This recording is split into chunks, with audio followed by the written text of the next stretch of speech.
The night cry in the wind howled across the dry wasteland. Sand flew in the air like sharp knives, cutting across the lonely road. Jack pulled his coat tighter, the cloth flapping behind him as he walked through the empty path. The sky was dark, the sun hidden behind heavy dust clouds. His boots crunched over broken stones and dry bones. He had been walking alone for days, no signs of life. No hope, just silence and storm. Then he heard it, a voice, soft, weak, lost in the wind. He stopped, held his breath. Again, it came. A whisper.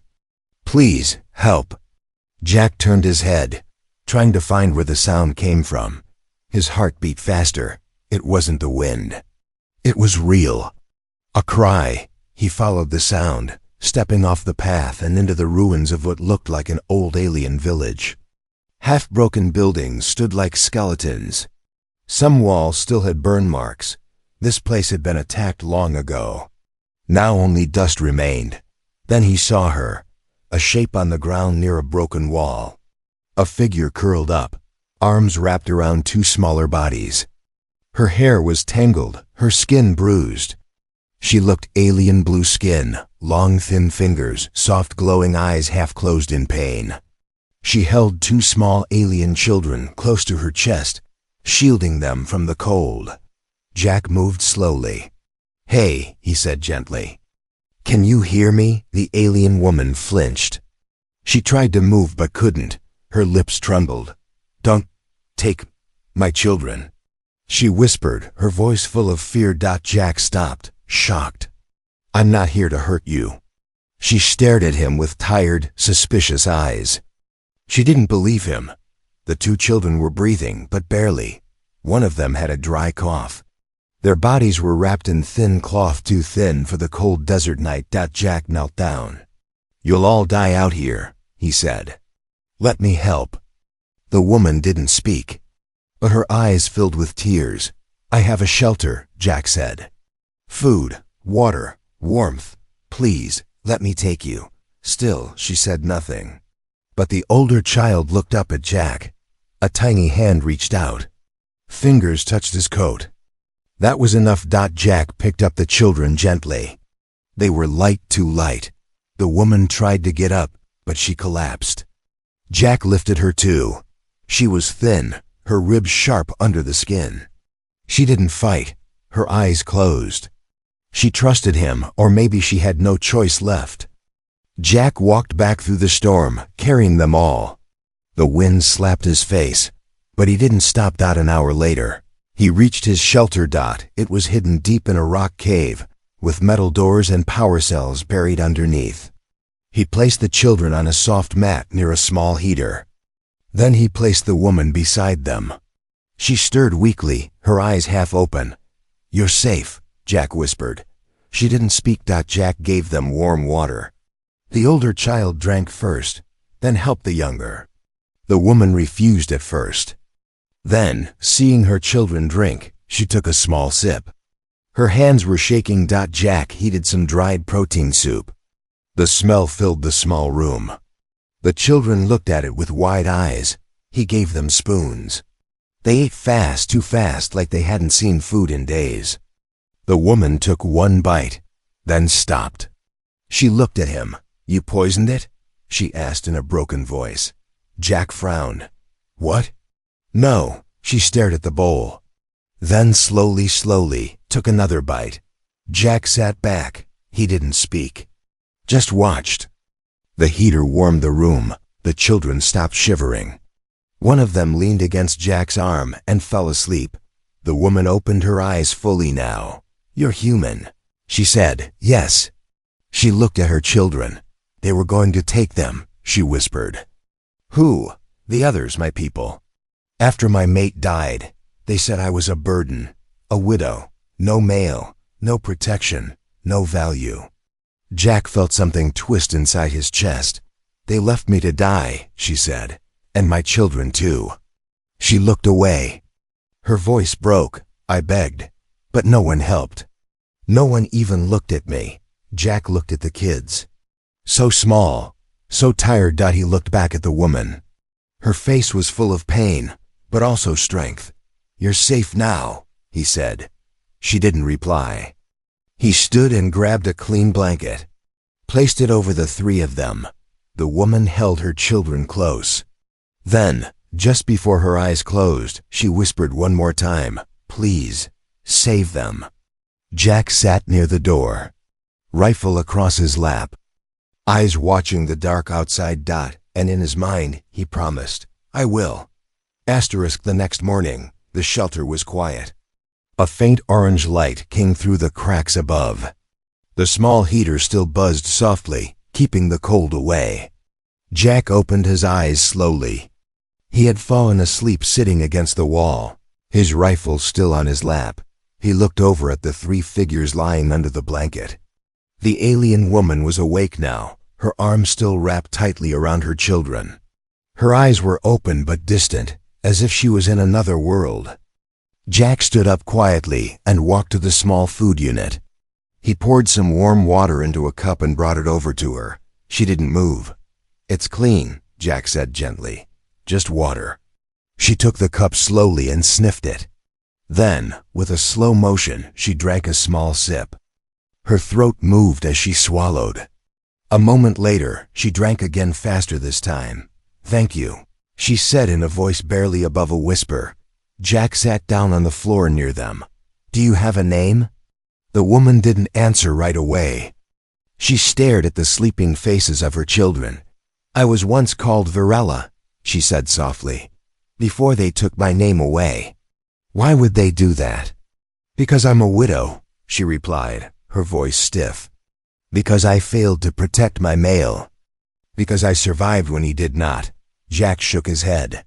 "That's not failure. That's life. That's strength." Varela didn't reply.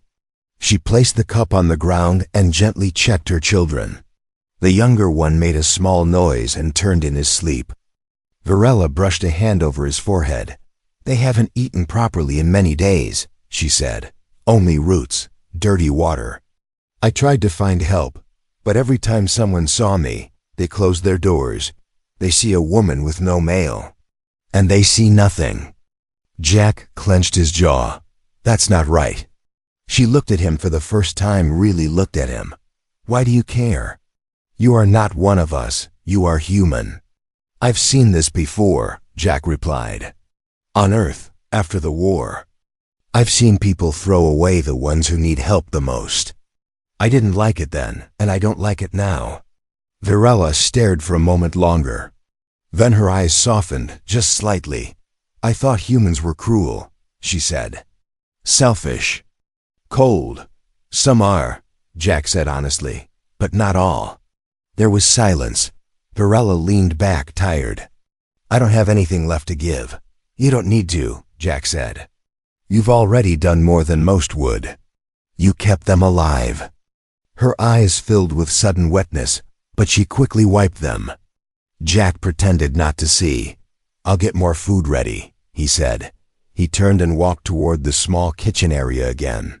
He heated some soft rations, nothing fancy, but enough to fill an empty stomach. As the smell spread through the room, the two children slowly woke up. The older one sat up first and blinked at Jack. Jack gave a little smile. "Hungry?" The child nodded quickly. Varela helped them sit up.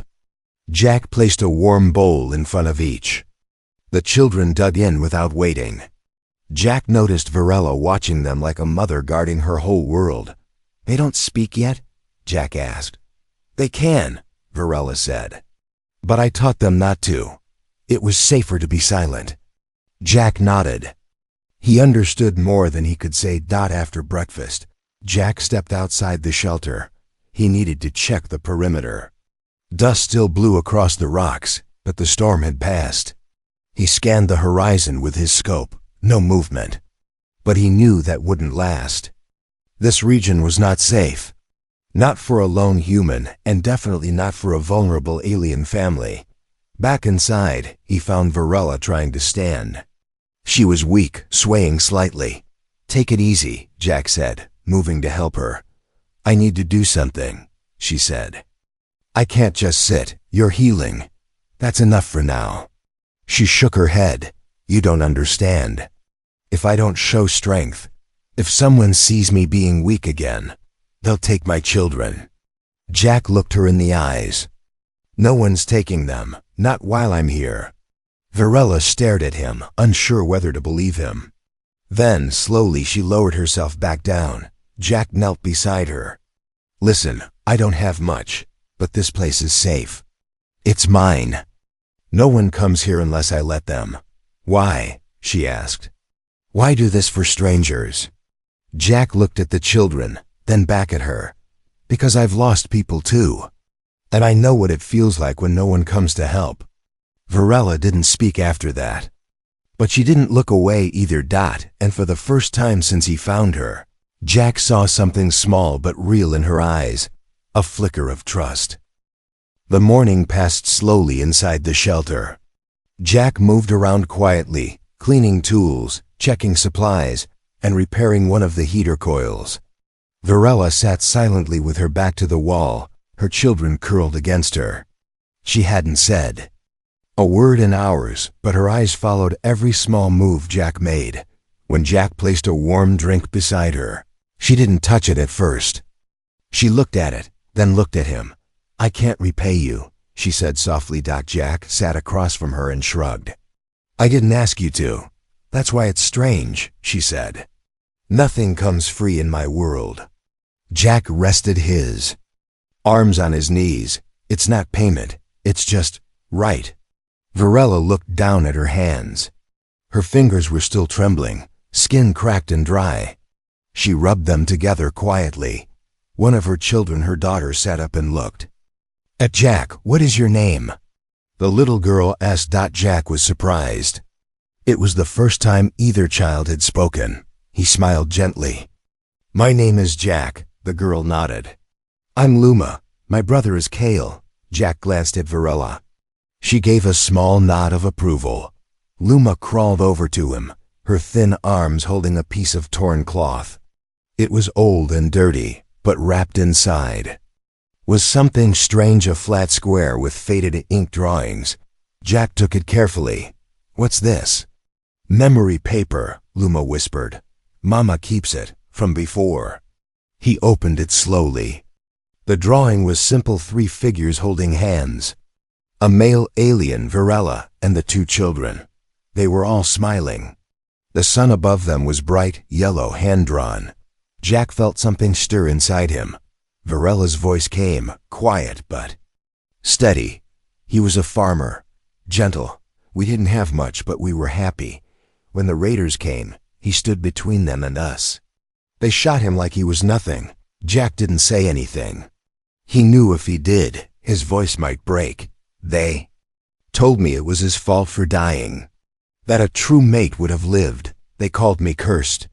Her hands gripped her knees. They told me to leave. Kale sat beside her now. He held her arm. I walked for 5 days, she continued. No food, just fear. I thought maybe I'd find a healer, someone with kindness. But every door closed. Once they saw I had no mail. They left me outside like garbage. Jack nodded slowly. That's not a world you should go back to. She looked at him. What world do I have now? You're in mine, he said. And here, everyone gets to start again. Varela looked confused at first. Then, something in her face changed. She didn't smile, but her shoulders dropped, just a little. The tension in her jaw relaxed. She wasn't at peace. But she was no longer at war. Later that day, Jack showed the kids a small solar lantern.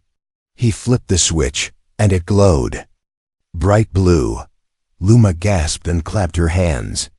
Kale touched the light carefully, eyes wide. Jack chuckled. Don't worry. It doesn't burn.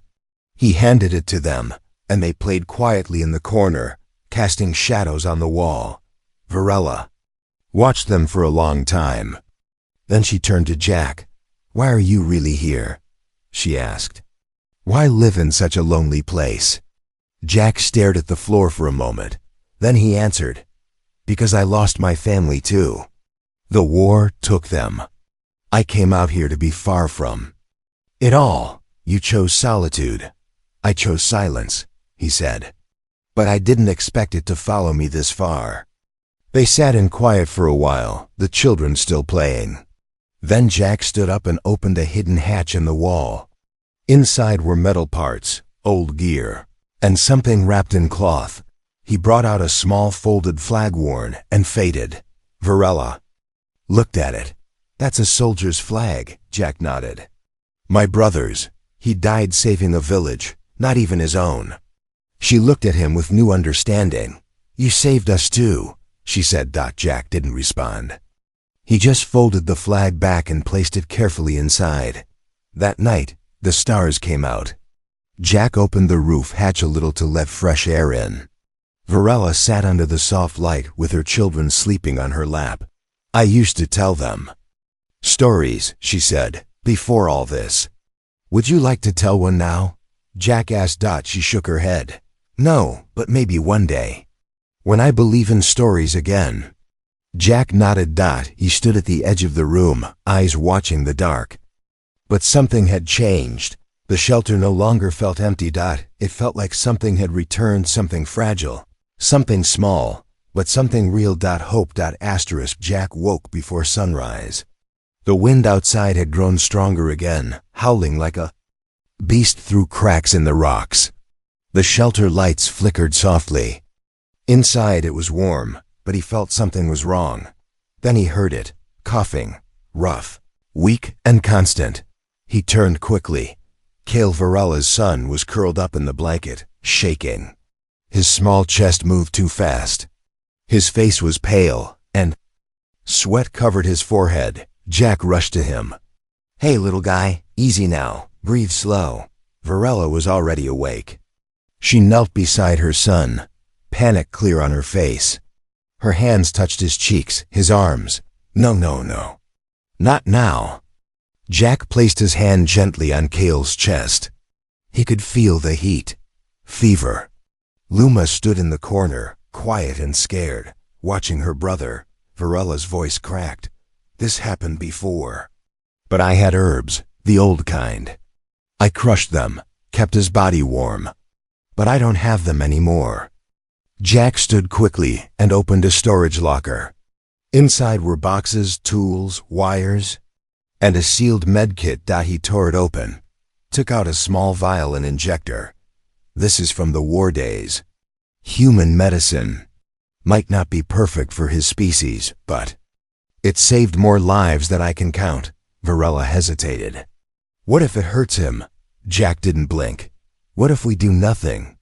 She closed her eyes for a second, then gave a tiny nod. Jack gently lifted Cale's arm and pressed the injector against his skin.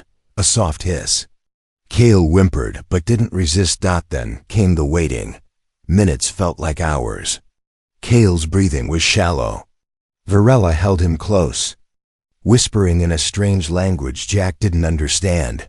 Jack heated more water. He soaked a cloth and passed it to her. She placed it on Cale's head, tears in her eyes. I thought I was strong, she whispered. I walked through fire for them. I begged strangers. I ate soil when there was no food. But I can't fix this. Jack crouched beside her. You don't have to fix everything. You just have to stay here with him. Luma crawled over. Slowly, Jack picked her up and sat her on his lap. Mama is scared, she whispered. I know, Jack said softly. But your brother's a fighter. Just like her. Time passed. Cale's breathing slowed. The sweat stopped. His little hand moved, reaching up. Ella gasped and pressed her face into his shoulder. Sobbing without sound, Luma buried her face in Jack's chest, and Jack, quiet and steady, just watched. He had seen life leave bodies on the battlefield. But today, he watched it return. When Cale finally opened his eyes, Varela kissed his forehead 100 times. She rocked him back and forth, her hands shaking. Jack got up and gave them space. He walked outside the shelter and stood under the early morning sky. Clouds drifted across the stars. The air was cold, dry. But Jack smiled. He had done something that wasn't about war, Wasn't about orders, wasn't about survival. It was about care. About a child, about life. A few minutes later, Varela joined him. She stood beside him in silence, arms crossed, wind blowing her dark hair gently. I don't have words, she said. You don't need them. He would have died. He didn't. Varela turned her face toward him. You're not just kind. You're stubborn and brave. I used to think humans were machines of war, but you confuse me. Jack gave a small grin. I get that a lot. She looked away, then back again. My people think kindness is weakness. You just proved them wrong. He didn't answer. He didn't need to. After a long silence, she spoke again. When my mate was alive, he built gardens. Even in dry soil, things grew for him. He said, life will find a way if you give it time. Jack looked at her. Sounds like a good man. He was, and now I see a little of him in you. They went back inside. Cale was sleeping peacefully now. Luma sat beside him, holding his hand. Jack handed Varela a warm drink. She accepted it without question. For the first time since they met, she sat close to him, not across the room. Jack, she said quietly, if something happens to me, will you protect them? Jack turned toward her. Don't say that. I need to know. I would protect them even if you never asked. She closed her eyes for a moment. Then I trust you. That night, Jack stayed awake. Not to guard the shelter, not to hold a weapon, but to watch over a small boy who had lived when he could have died, and a mother who had finally found a reason to believe again. 3 days passed. Cale recovered fast. His cheeks were no longer pale, and his steps grew stronger each day. Luma smiled more now. She laughed quietly when Jack showed her how to make shadows on the wall with her hands.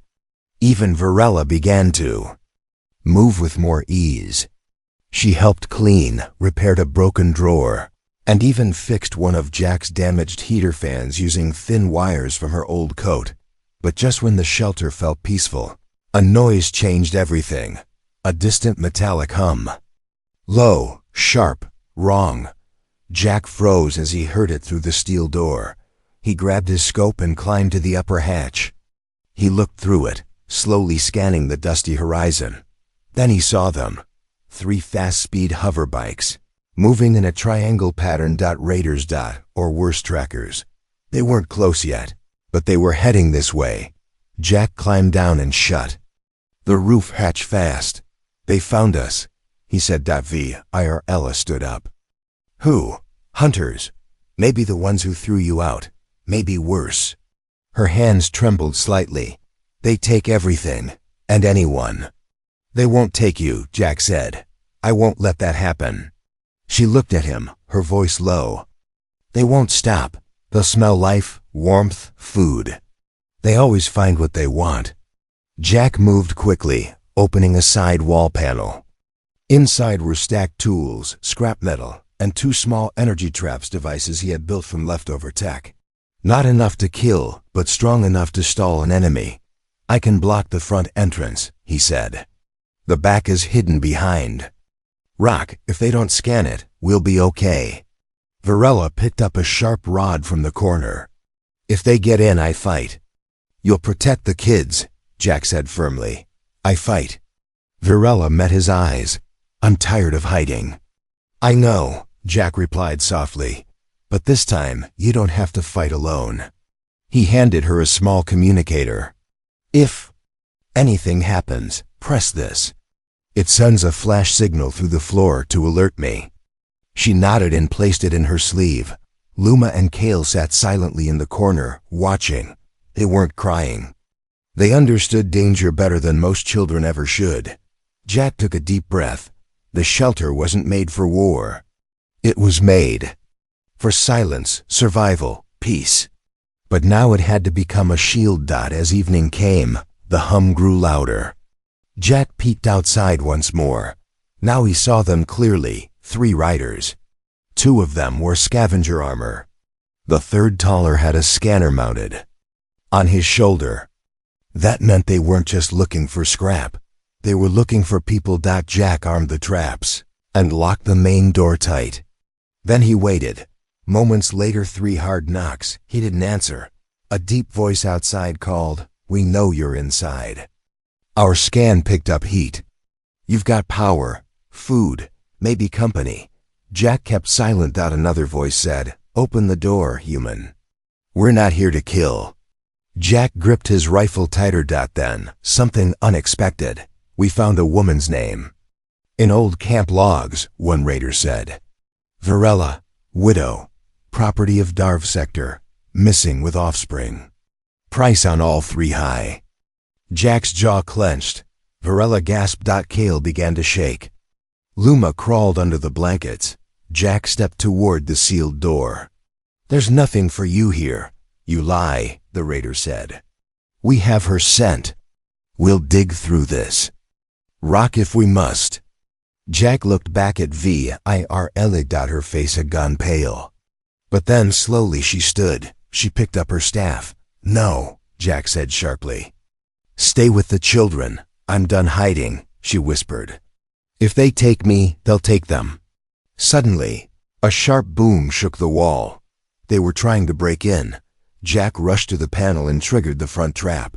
A blue electric shock burst outside. The screams of one raider echoed into the shelter. The second one shouted something. Jack heard metal scraping. Then silence. He grabbed his rifle and opened a hidden vent tunnel in the side wall. "Stay inside," he said to Varela. "This is my fight."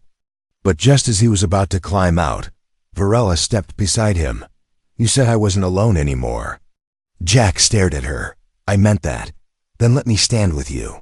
He hesitated, then nodded. Together, they climbed out the vent into the dark. Night had fallen fast. Outside the shelter, the wind kicked up dust like angry hands. Jack and Varela moved low through the rocks, the ground cold beneath their feet. The shadows helped hide them, but the glowing eye of the raider's scanner swept slowly across the rocks, searching. Jack pointed to the left. A large metal crate from an old war transport lay half buried nearby. He whispered, "We can cover behind that. Then we strike." Varela nodded. She held the sharp rod tightly in her hand, her knuckles white. Her breathing was calm, but Jack could tell she was holding in the storm. They crawled behind the crate. Jack peeked over. One raider was down, twitching from the shock trap. His bike smoked beside him. But the other 2 were alert now, one scanning the area with a red beam, the other loading a short-range blaster. "They know we're close," Jack said. "They smell fear," Varela whispered, eyes locked on the taller raider. "But not mine." Jack gave her a small nod. "On my mark." Suddenly, the blaster-wielding raider turned toward the crate. "Now!" Jack shouted. They jumped. Jack rolled forward, firing once.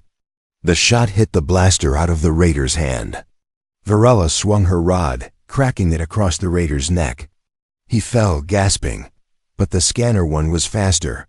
He raised a shock baton and lunged at Virl. Jack turned to shoot, but the scanner fired first. A white flash struck Jack's side. He fell with a grunt, dropping his weapon. "Human down," the raider growled. Varela screamed. Not in fear. In rage, she ran at him, twisting her body low, then jumping up with her full weight. Her rod smashed against the scanner's jaw. He stumbled. She struck again, this time across the chest. Sparks flew. The scanner broke, but he grabbed her by the neck, lifting her off the ground. Jack groaned, trying to move, his muscles shaking from the stun shot. He watched helplessly as Varela struggled. The raider hissed, "You're worth a fortune, widow. I'll drag you by your throat." Then Kale's voice echoed in the dark, "Let her go." The raider turned slightly, confused. That gave Varela the moment she needed. She slammed her knee into his side. His grip loosened. She dropped down, rolled, and jammed the rod up under his armor. It hissed, then burst. The raider froze, then dropped like a stone. Varela fell to her knees, gasping. Jack pulled himself up slowly. That was... She didn't let him finish. She rushed to him, placed his arm around her shoulders. "You're hurt." "I'm fine," Jack muttered. "You just saved both of us." "You taught me to stop being afraid," she said, steadying him. Footsteps came behind them. Varela turned fast, but it was Luma, holding a lantern, Cale behind. "Her. You said never leave the shelter," Luma whispered. Jack tried to smile. "You didn't listen." "We heard you scream," Cale said. Jack looked down at the two kids. In that moment, something shifted. They weren't just survivors now. They were his. They were family. He stood, leaning on Varela for support. "Let's go back inside. We need to clean up fast." Inside the shelter, Varela tended to Jack's wound. It wasn't deep, just bruised from the stun blast. She cleaned it with care, her hands firm but gentle. The children sat close by, quiet and wide-eyed. When Jack finally spoke, his voice was serious. "They knew your name. They knew your value. Someone's still tracking you." Varela nodded. "I thought they forgot me. I hoped they would." "You don't have to run anymore," Jack said. "But we need to move soon, before more come." "I'm tired of running," she said. "But if it keeps them safe, I'll do it again." Jack reached out and took her hand. "You're not alone anymore," he said. "I'll take you somewhere. Better. Somewhere far. A place they won't reach." Her voice cracked. "Does that place even exist?" "It does," he said. "And if it doesn't, we'll build it." That night, Jack gave Varela his bed. He sat near the door again, rifle across his lap. The shelter was quiet, but it wasn't broken. It was full. Full of breathing. Full of hope. And for the first time in years, Jack didn't feel like a man hiding from the world. He felt like a protector. He felt like a father. A week had passed since the fight. The shelter was quiet now. No more engines in the distance. No footsteps on the rocks. The sky above was clear for the first time in months, stars shining down like silver dust. Jack stood at the edge of the canyon, with a small pack on his back. He looked out at the hills, silent and wide, glowing in soft blue light. Behind him, Varela and the children packed what little they had: blankets, food, spare batteries, and memory papers. It wasn't much, but it was enough. "Are you sure about this place?" Varela asked, tightening a strap on Cale's bag. Jack nodded. "Old maps say there's an abandoned terraform station to the north. Hidden, strong walls, a working well. No one's touched it since the first colonies fell." "No patrols?" she asked. "No cities for miles," Jack said. "If we keep low and move fast, we'll make it." Luma stepped beside him. "Will it have stars like this?" Jack smiled. "Even brighter." Cale stood in silence, holding something in his hand. It was the same folded memory paper, his father's drawing. He looked up at Jack. "Can we make a new picture? With you in it?" Jack's chest tightened. "Yeah, we can do that." They walked for hours, through narrow paths, dry valleys, and cracked old roads that once carried machines. Now only dust and silence moved there. Varela walked beside Jack, her movements careful but strong. She didn't stumble anymore. Her eyes didn't stay on the ground. They looked ahead. At night, they made a fire deep in a rock tunnel. Jack showed the kids how to roast dried roots.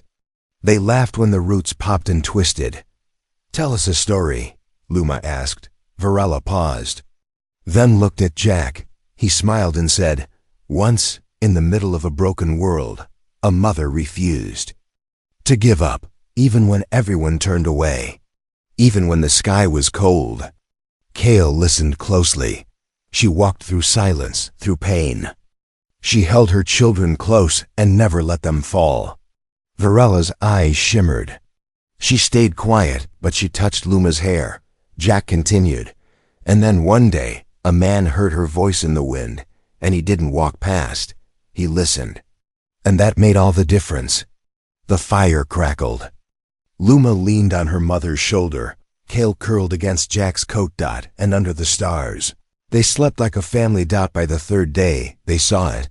A large dome structure half buried under sand and vines, cracked but standing strong. The old Terra Farm Station. Jack stepped closer and checked the entry gate, still powered. He connected a backup cell from his bag, and the gate hummed softly, then opened with a click. They walked inside. Dust rose under their feet. The air smelled old but clean.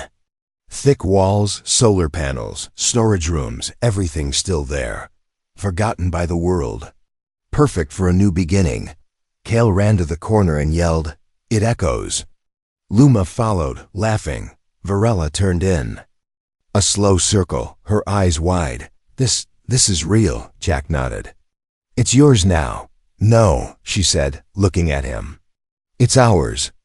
He looked at her for a long moment, and for the first time she smiled. A real smile, soft, strong. That night, they cleaned one room and lit soft lights along the walls. It felt warm, even though the wind outside roared. Varela opened her small pouch and pulled out a new sheet of memory paper. She handed it to Cale. "What should we draw?" he asked. Luma answered first. "A house. With all of us inside," Cale added. Jack sat with them on the floor. "Don't forget the garden." "Why?" Luma asked. Jack looked at Varela. "Because life grows again, even in the hardest soil." They drew for hours, stick figures. Big sun, a tree with wide leaves, a blanket on the ground. And 4 small hearts in the corner. Before sleeping, Varela sat beside Jack. "I never said thank you," she whispered. "You don't have to," Jack replied. "But I want to."